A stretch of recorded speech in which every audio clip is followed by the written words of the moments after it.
বন্ধু, একটা কথা শুনবি? কি কবি তাড়াতাড়ি আমার বাড়ি কাম আছে। মন দিয়ে শুনবি তো? একটু শুনিস বাবা না। হয় হুন মু কত এখন বেটা কথা গোজে কেমনি কি কই, তুই যদি আর কিছু কম রে।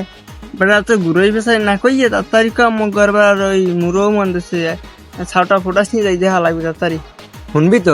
সত্যি কথা শুনবি? একা মাথা দিয়ে কত একটু শুনবি। হয় মুই হুন আমি মাথা হাত দিলাম, আমি বসি এই উঠছি আমি কত শুনিস শুনিস, কইলাম কিন্তু কইলাম শুনিস। তুই কবি নাকি কেলা গাছ ভাঙ মানি তাড়াতাড়ি ক। বন্ধু, নষ্ট কুমির দেখি মিলে চিন্তা করি বুঝতেছিস না লাতিমের মুখে হেরা গেঞ্জে যা বাড়ি মুরো মন দিছে হেই কতক্ষণ দেখতাম কথা কই মিলে দিলে মোর দিলে বলদ বানাই হেন বই মিশাই। যাও, আজ দিছি না কামটা, একাল দিয়ে দিছি। যা অফিসে খারাই গেছি, ঘরে দাঁড়াইবো।